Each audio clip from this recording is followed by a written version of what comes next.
नमस्कार मंडळी, तुम्हा सर्वांचं कुक हाऊस मराठी या मराठी यूट्यूब चॅनलवरती खूप खूप स्वागत आहे.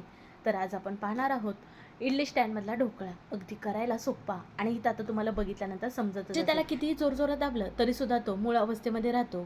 इतका स्पंजी असा आपला ढोकळा झालेला आहे. ढोकळा बरेच जणांना आवडतो, पण परफेक्ट असा जमत नाही. मात्र हा व्हिडिओ पाहिल्यानंतर परफेक्ट असा ढोकळा करणार. पण व्हिडिओ कुठे स्किप न करता शेवटपर्यंत बघा. चला तर वेळ न करता व्हिडिओला आता सुरुवातीला इथं आपल्याला एक मिक्सरचं भांडं घ्यायचं आहे. त्याच्यामध्ये 1 इंच आलं हे जे छोटे तुकडे केलेत ते काढून घेतले. 4 ते हिरव्या मिरच्या इतक्या मोडून घेतल्यात. आता सुरुवातीला पाणी न घालता हे आपल्याला वाटून घ्यायचं आहे.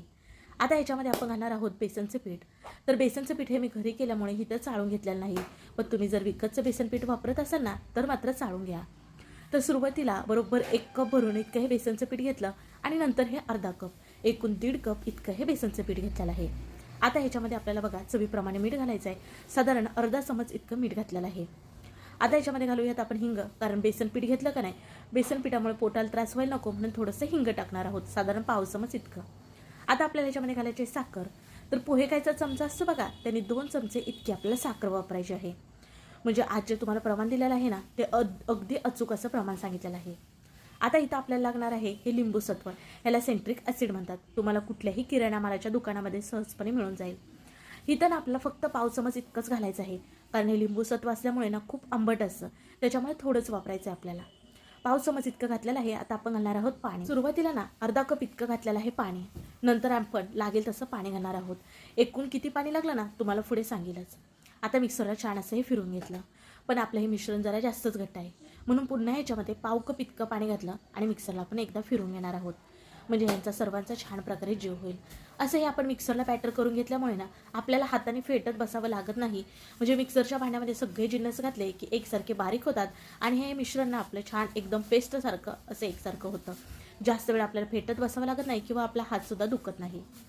बघा छान असं एकदम स्मूथ इथं आपलं हे बॅटर तयार झालेलं आहे. तर सुरुवातीला बघा अर्धा कप इतकं पाणी घातलं आणि नंतर पाव कप इतकं, म्हणजे ना 1.5 कप बेसनच्या पिठासाठी पाऊण कप इतकं पाणी लागलेलं आहे. आता तुम्हाला एखादा 2 चमचा इकडे तिकडे होऊ शकतो बरं का, हे बेसन पिठावर सुद्धा अवलंबून आहे. आता याच्यामध्ये थोडासा पाव चमचला पण कमी एकदम किंचित इतका पिवळा रंग घातलेला आहे आणि पोहे खायचे 4 चमचे इतकं तेल घातलेलं आहे. पाणी आता अजिबात आपल्याला वापरायचं नाही, छान मिक्सरला एकदा फिरवून घ्यायचं. आता तयार केलेलं हे बॅटर ना आपण हे भांड्यामध्ये काढून घेणार आहोत आणि हे बॅटर ना आपण 10 मिनिटासाठी भिजत ठेवणार आहोत. ढोकळा म्हणलं की सर्व साहित्याचं जे प्रमाण आहे ते अचूक पद्धतीत घ्यायचं, म्हणजे अजिबात ढोकळा फेल जात नाही. आता सर्व साहित्याचं प्रमाण हे तुम्हाला डिस्क्रिप्शन बॉक्समध्ये मिळून जाईल. आता याच्यावरती झाकण ठेवून आपण बाजूला ठेवूयात एक 10 मिनटं. तुमच्याकडे वेळ जर कमी असेल ना तर 5 मिनटं तरी हे मिश्रण भिजत ठेवायचं, म्हणजे छान असा आपला ढोकळा तयार होतो. आता आपण इडली पात्रात ढोकळा करत असल्यामुळे इथे इडली पात्रातल्या ह्या प्लेटा घेतल्यात. आता ह्याला आपण तेलने ग्रीस करून घेऊयात, म्हणजे ह्याच्यातला ढोकळा ना सहजपणे बाहेर निघतो. आता हे आपण बाजूला ठेवूयात आणि तोपर्यंत ना बघा 10 मिनटं झाली तिथं आणि छान असं हे आपलं मिश्रण भिजलं गेलं आहे. आता हा आपला ढोकळा फुलण्यासाठी इथं मी वापरत आहे सोडा, जो की आपण भाज्यामध्ये वगैरे वापरतो बघा तो. तर इथं पाव चमच इतका घेतला आहे. आता हा सोडा बघा आपल्याला हाताने पटकन टाकायचा आहे आणि त्याच हाताने फेटून घ्यायचा आहे. म्हणजे हाताच्या उष्णतेमुळे ना हे बॅटर आपलं छान फ्लफी होतं, एकदम हलकं फुलकं होतं. बघा आता तुम्हाला काही सेकंदामध्येच किती छान असा इथं सोडा आपला मिसळून झालेला आहे आणि मिश्रण बघा छान असं फुलून वर आलेलं आहे. ह्या पद्धतीने सोडा आपल्याला मिसळून घ्यायचा आहे, जेणेकरून हे बॅटर ना असं आपल्याला छान फुललेलं हलकं फुलकं तयार होतं. आता जर सोडा नसेल वापरायचा तर तुम्ही इथे इनो वापरू शकता. बॅटर बघा आपलं कसं झालेलं आहे, म्हणजे चमच्यावरती छान जाड असा थर येतोय, ह्या टाईपचं आपलं हे बॅटर असायला हवं. आता चला ह्याच्यामध्ये सोडा टाकला ना तर अजिबात आपण वेळ न करता पटकन हा ढोकळा शिजवून घेणार आहोत. त्याच्यासाठी इडली पात्रामध्ये पटकन हे मिश्रण काढून घेऊयात. आता तुम्ही इथं इडली पात्रच वापरलं पाहिजे असं काहीच नाही. एखादी स्टीलचं ताट घेऊ शकता किंवा एखादं स्टीलचं खालून सपाट असलेलं चहाचं पातेलं घेतला तरीसुद्धा चालेल. त्याला तेलाने ग्रीस करून घ्या, त्याच्यामध्ये हे बॅटर घालून ढोकळा केलात ना तरीसुद्धा चालेल. तर हे इडली पात्राच्या प्लेटांमध्ये आपण बॅटर घातल्यानंतर ना टॅप करून घ्यायचं नाही, नाहीतर आतून जाळी येत नाही आपल्या ढोकळ्याला. तर गॅसवरती बघा अगोदरच इडली पात्रामध्ये पाणी उकळायला ठेवलं होतं, हे आपल्याला अगोदरच पूर्व तयारी करून घ्यायची. आता एक एक करून ह्या प्लेटा आपण ह्या इडली पात्रामध्ये ठेवणार. म्हणजे कसं पाणी जर अगोदरच उकळत असेल ना तर ह्या प्लेटा आपण ठेवल्या ना त्याला लगेच वाफ लागते, म्हणजेच की आपला हा ढोकळा ना लगेच तयार व्हायला सुरू होत नाही. तर जर तुम्ही सोडा टाकलात आणि हे मिश्रण तसंच ठेवलात ना, जर वेळ झाला तर हा आपला ढोकळा फुलणार नाही आणि बसल्यासारखं होईल, त्यामुळे ही काळजी घ्यायची आहे. आता याच्यावरती झाकण ठेवून आपण 10 मिनिटानंतर पाहणार आहोत. गॅस मात्र मध्यम ठेवायचा आहे. बघा तूटपेट घालून बघितली तर थोडीशी मला ओलसर आली, म्हणून ना झाकण ठेवून पुन्हा एक 2 ते 3 मिनिटं हा ढोकळा शिजवून घेणार आहे. आता इथं मी 3 मिनिटांनंतर पाहत आहे, तर बघा टूथपेस्ट जी आहे ना ती क्लीन आली, म्हणजे इथं आपला ढोकळा शिजलेला आहे. आता ह्या प्लेटा आपण खाली काढून घेऊयात आणि पूर्णपणे थंड करायला ठेवूयात. थंड झाल्यानंतरच ह्या प्लेटांमधला आपण ढोकळा बाहेर काढून घेणार आहोत. तोपर्यंत आपण फोडणी तयार करून घेऊयात. त्यासाठी गॅसवरती कढई ठेवली आणि पोहे खायचे ना 3 चमचे इतकं तेल घातलं. तेल गरम झालं की अर्धा चमच इतकी मोहरी, पाव चमच इतकी जिरे घातलेत, छान फुलायला हवे. नंतर अर्धा चमच इतके पांढरे तीळ घातलेले आहेत. अगदी म्हणजे पांढरे तीळ घालायलाच हवे असं काही नाही, तुम्ही तुमच्या आवडीनुसार घालू शकता. आवडत नसतील तर नाही घातलं तरी सुद्धा चालेल. आता इथं काही कढीपत्त्याची पानं घातलेले आहेत आणि 2 हिरव्या मिरच्या मधीतनं तुकडे करून घातलेले आहेत. तुम्ही बारीक चिरून घालू शकता किंवा अख्ख्या मिरच्या वापरला तरी सुद्धा चालेल. मिरच्या घातल्यानंतर ह्याचा कच्चापणा जायला हवा का नाही म्हणून आपण एखादा मिनिटभर ना बारीक गॅसवरती छान असं परतून घेणार आहोत. आता ह्याच्यामध्ये आपण घालणार आहोत पाणी, तर 1 ग्लास भरून इतकं पाणी घातलेलं आहे.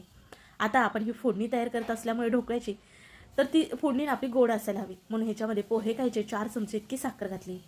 फोडणी छान चविष्ट व्हावी म्हणून ह्याच्यासाठी थोडंसं मीठ घातलं आणि छान असं आपण हे मिसळून घेतलेलं आहे.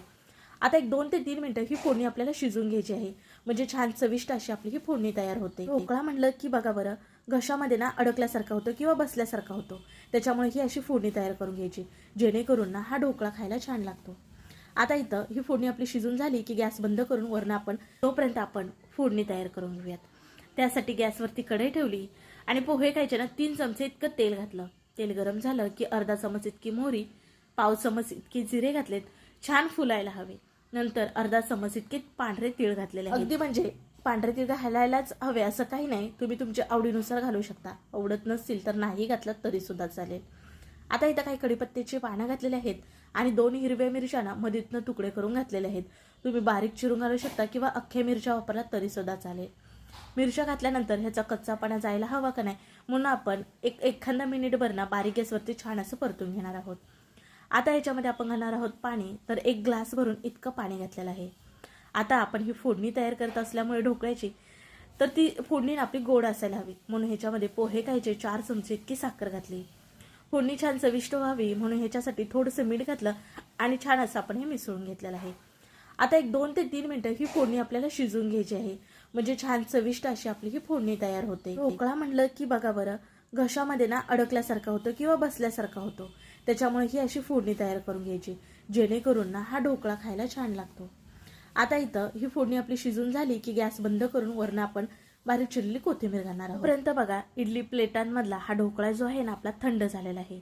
आपल्याला पूर्णपणे थंड झाल्यानंतरच काढायचा आहे बरं का. आता इथं ढोकळ्याला रंग येण्यासाठी मी पिवळा रंग वापरला. तिथं तुम्ही हळद वापरू शकता, पण हळदमुळं काय होतं माहितीये का, आपण खाण्याचा सोडा वापरला, मग हळद आणि सोडा जर एकत्र आले तर ह्याच्यावरती ना म्हणजे ना ढोकळ्यावरती ना लाल किंवा ब्राऊन रंगासारखा ना थोडासा थर येतो. अशी पिवळी आपली इडली होत नाही म्हणून इथं मी रंग वापरला. आपण जेव्हा बघा बाहेरून विकत ढोकळा आणतो ना त्यांनी सुद्धा ना रंग वापरतात, त्याच्यामुळे इथं थोडासा मी रंग वापरला. तुम्ही तुमच्या आवडीनुसार वापरू शकता किंवा नाही वापरलात अगदी तरी सुद्धा चालेल. आता इडली पात्राचा ढोकळा बाहेर काढते त्यावेळेस तुम्हाला समजत असेल तो अजिबात चिटकलेला नाही, सहजपणे बाहेर निघला जातो. सर्व इडली पात्रातल्या प्लेटातला ढोकळा इथं आपण काढून घेतलेला आहे. आता इथं तुम्हाला ढोकळा दाखवते. पहिल्यांदा बघू शकता पाठीमागनं जाळी बघा, आणि किती पण मी प्रेस केला तो पुन्हा स्वतःच्या स्वरूपात येतो. छान गोल करकरीत असा आपला इडली ढोकळा तयार झालेला आहे. आता मोडून दाखवते. आतून जाळी बघा आणि अगदी मऊ सूत, कापसाहून मऊ म्हणायला हरकत नाही बरं का. आणि ढोकळा म्हणलं की बऱ्याच जणांना आवडतो, पण तो करायला जमत नाही, बसला जातो किंवा फेल जातो, पाहिजे तसा होत नाही. पण तुम्ही आज जे प्रमाण सांगितलं ना ते प्रमाण वापरून ना अगदी परफेक्ट असा ढोकळा करू शकता. याच्यामध्ये बिघडण्यासारखं काहीच नाही, मी सांगते ना, म्हणून नक्की थोड्या तर प्रमाणामध्ये हा इडली स्टँडमध्ये ढोकळा करून बघा. आता ह्या ढोकळा खाण्यासाठी बघा छान असा प्लेटमध्ये ढोकळा काढून घ्यायचा, वरून फोडणी घालायची आणि बारीक चिरलेली कोथिंबीर घालायची. खाण्यासाठी इथं आपला इडली ढोकळा तयार झाला. पण बऱ्याच जणांना ना ढोकळ्यासोबत चटणी सुद्धा आवडते बरं का. मग पटकन तुम्हाला इथं चटणी सुद्धा दाखवते कशी करायची. मिक्सरच्या जारमध्ये भरपूर अशी कोथिंबीर घ्यायची, 4 चमचे इतकी बारीक ही पिवळी शेव घ्यायची, चवीप्रमाणे मीठ साधारण अर्धा चमच इतकं, अर्धा इंच आल्याचा तुकडा आणि 2 हिरव्या मिरच्या. जर तुमच्याकडे पुदिना असेल ना तर थोडासा इथं पुदिना सुद्धा वापरू शकता, माझ्याकडे पुदिना नाही. आणि आपण इडली ढोकळा जो केलता ना तो एक तोडून ह्याच्यामध्ये घालायचा आणि मिक्सरला छान असं वाटून घ्यायचं. थोडंसं नंतर पाणी घालायचं, सुरुवातीला घालायचं नाही.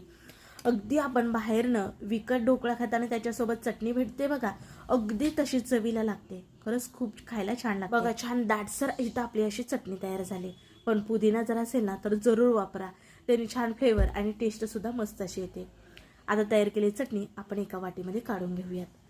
बघा हिथं आपली अगदी मार्केटमध्ये आणतो तशी चटणीसुद्धा तयार झाली आणि खाण्यासाठी ढोकळासुद्धा. ढोकळा तुम्हाला मोडून तर दाखवलेलाच आहे, तो आतून किती जाळीदार आणि मऊ लुसलुशीत झालेला आहे.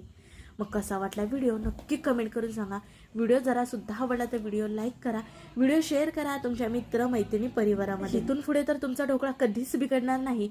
फक्त सांगितलेलं इथं साहित्याचं प्रमाण बरोबर घ्या, त्याचबरोबर सांगितलेल्या टिप्स सगळ्या वापरा. आणि तुम्ही सुद्धा मी सांगते म्हणून नक्की ढोकळा ट्राय करून बघा आणि मग मला कमेंट करून सांगा तुमचा ढोकळा कसा झाला. हो, अशा साध्या सोप्या छान छान व्हिडिओ पाहण्यासाठी आपल्या चॅनलला जरूर सबस्क्राईब करा. मी आशा करते की तुम्हाला आजचा व्हिडिओ मनापासून आवडला. चला मग पुन्हा भेटू अशा नवीन एका रेसिपीमध्ये. तोपर्यंत बाय बाय.